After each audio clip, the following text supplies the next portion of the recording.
Lalu kemudian demo karena pemimpin kita korupsi, lalu marah karena pemimpin begini. Kau juga pelacur-pelacur politik. Kau hanya mau memilih orang yang bayar kau. Sebagai hamba Allah, saya hanya mau ingatkan buat saudara, orang-orang Kristen, anak-anak Tuhan, jangan mau terima uang haram seperti itu. Belajar jadi orang Kristen yang punya harga diri. Tapi saya miskin. Miskin bukan berarti kau harus jadi pelacur politik. Saya nggak mau Indonesia rusak hanya karena pelacur-pelacur politik yang menerima 100.000. Lalu pasangan lain kasih 150.000. Oh, kok dia kasih lebih banyak? Jadi akhirnya pemimpin yang terpilih bukan pemimpin yang berkualitas. Indonesia perlu dipulihkan Tuhan. Indonesia perlu dibebaskan dari pelacur-pelacur politik. Rakyatnya tidak boleh jadi pelacur politik. Tapi pemimpin-pemimpinnya jangan jadi perampok-perampok uang rakyat. Sebentar lagi. Bangsat kau Gilbert, kau lonte politik Gilbert, kau lonte kau. Intermezzo. Lontemu bukan 150.000 rupiah, miliaran Gilbert, lonte kelas kakap kau.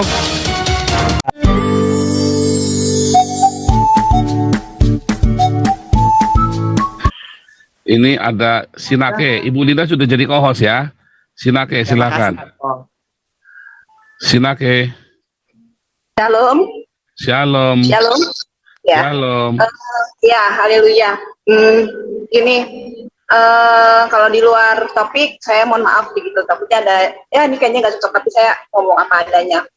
Sebenarnya yang saya ngalamin gitu ya, pengalaman gitu ya, yang saya tahu itu yang seperti itu bukan sekarang aja sih, udah tradisi udah sejak dulu udah tradisi. Untuk menggubrak gini seperti Pak Paul gitu ya, menggubrak kelakuan karakter seperti ini, apalagi pendeta ya, misalnya dia udah ngerti, dia sudah tahu sains tentang kebenaran itu gimana, tapi dia tetap seperti itu. Kayaknya perlu bener-bener gubrak itu. Tapi yang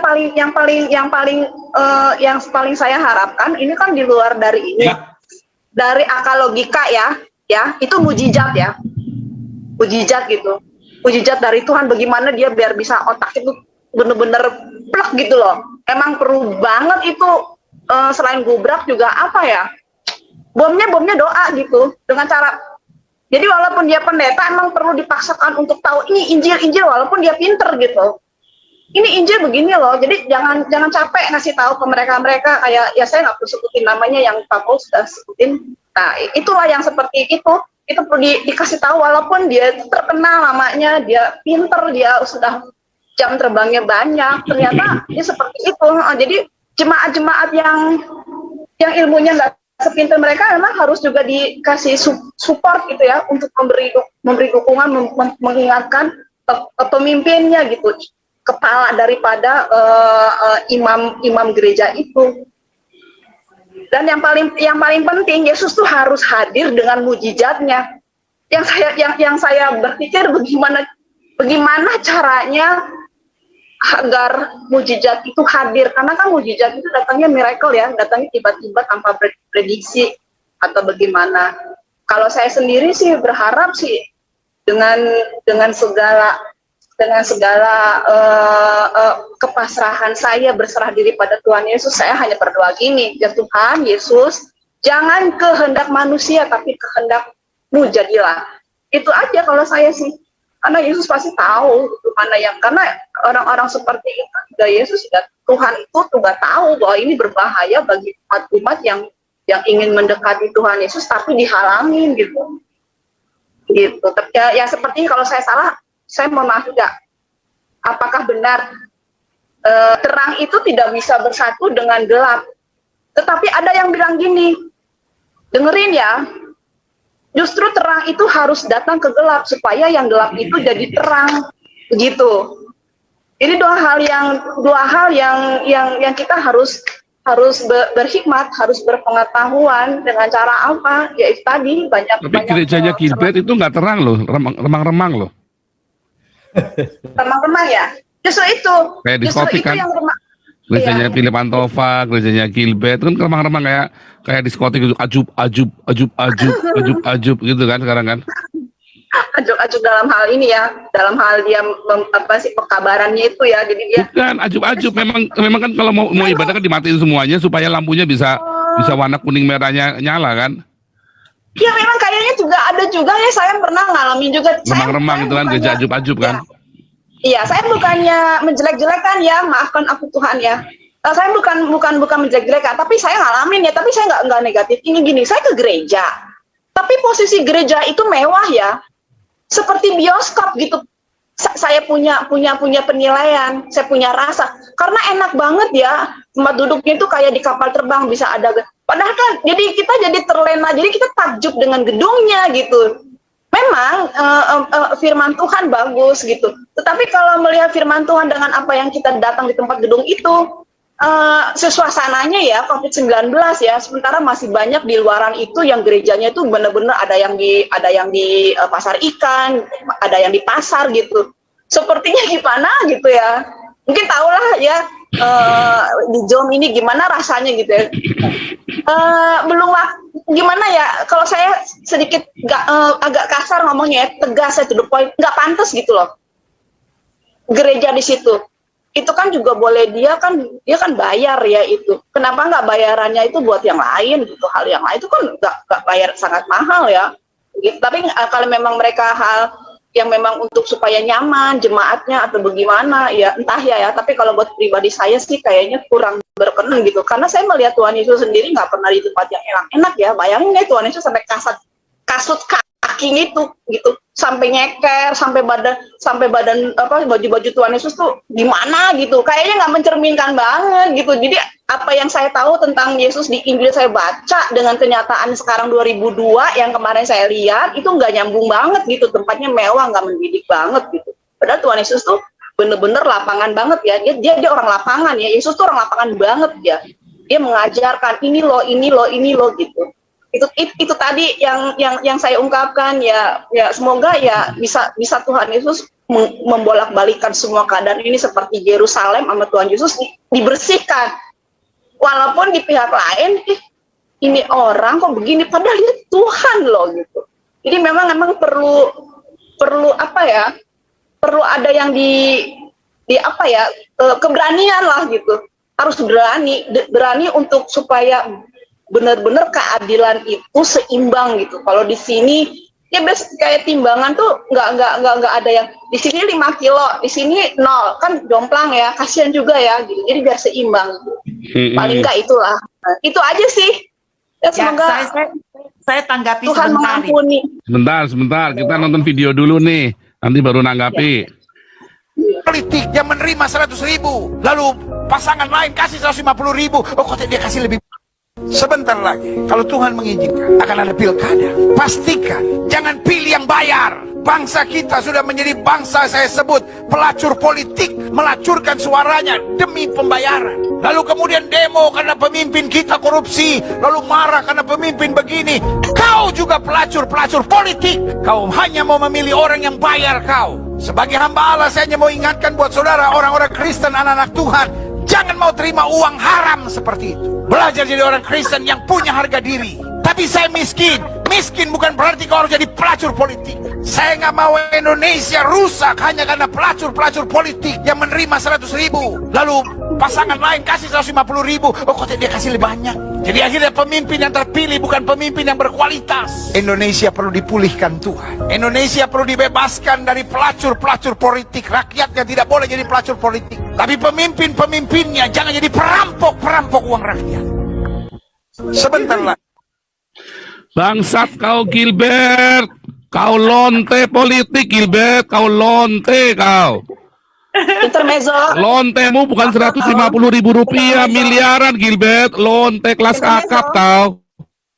Intermezzo Pak Paul. Jadi kalau kita mau berbuat yang benar pada tahun ini nih ya, 2002 ini dalam kanun COVID, kita dibilang orang gila Pak Paul. Kayak saya nih, mau menegakkan apa yang saya lihat tentang Yesus, bahwa saya itu orangnya bukan low profile lagi ya, dia menyerahkan dirinya, bahkan dia mau jadi gembel, bahkan nyawanya, itu dibilang orang gila begitu ya. Seperti tadi dia bisa gitu dengan manis, dengan indah, tapi kenyataan dengan perbuatan tuh bertolak belakang gitu. Jadi manis di depan, di belakang dia nusuk gitu ya. Kalau disebut itu pengkhianat.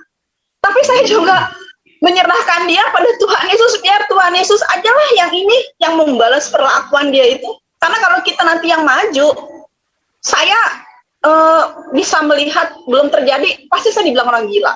Karena 2002 ini, udah COVID-19, nggak usah lah kita berbuat, udah dibilang orang gila, karena COVID-19 aja saya nggak tahu ya, saya nggak jelekin siapapun ya, termasuk juga konstitusi. Kita sakit nih, sakit kita hanya tipes atau kecelakaan, begitu mati kita dibilang COVID.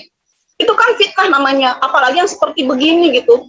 Saya hanya berdoa, Tuhan ampuni dia karena dia tidak tahu apa yang dia lakoni. Yang dia lakoni itu aja. Sebelumnya biar Tuhan Yesus, karena kalau Tuhan Yesus yang megang, itu nyawa dia itu habis gitu loh. Kita nggak tahu ya dengan cara apa dia naik pesawat, terbang pesawatnya jatuh, atau dia gimana, atau keluarganya. Tapi saya nggak nyumpahin ya. Oh, kalau pesawatnya jatuh, kasihan penumpang yang lain dong.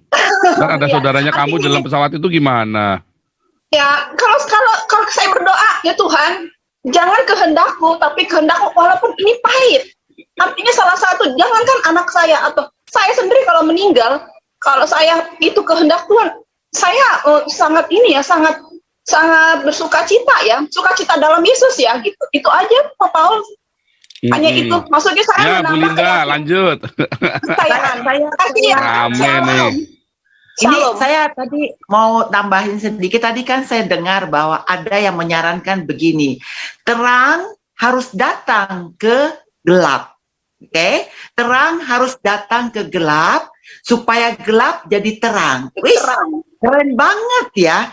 Pertanyaan saya sekarang adalah, apakah gelap itu sendiri mau jadi terang? Saya ulang, apakah gelap itu sendiri mau jadi terang? Sekalipun terang itu 7 juta watt. Kalau gelap tidak mau jadi terang, tetap gelap, hitam, angus, gosong, segala macam. Udah, itu aja.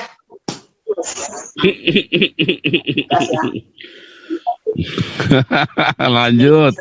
Frans Lisinaga. Selamat. Oke, selamat malam Pastor. Bagaimana kedengaran Pak Pastor? Merdu.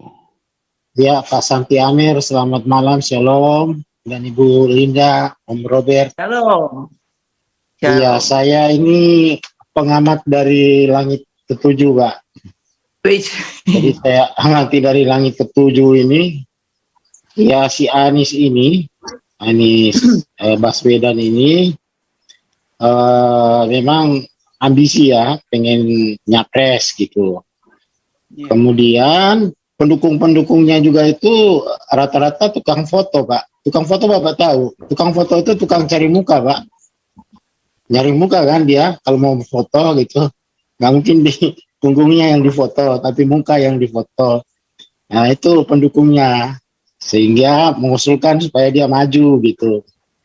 Nah, karena pernah ada contoh kan, bekas gubernur DKI jadi presiden, Pak Jokowi. Padahal bedanya itu seperti langit dan kecoa, Pak. Sangat beda jauh gitu kan. Nah, saat ini Pak gubernur kita ini kan udah tidak lama lagi akan berakhir masa pemerintahannya. Makanya dia segera pencitraan, ganti kulit, segala macam. Termasuk kemarin kan dia waktu mudik itu kan bagi-bagi kaos, Pak. Ada videonya itu, bagi-bagi kaos, yang mau mudik gratis gitu, tulisannya juga serem juga. Anies Baswedan Presiden Indonesia, padahal belum presiden. Betul. Udah ada kayak gitu.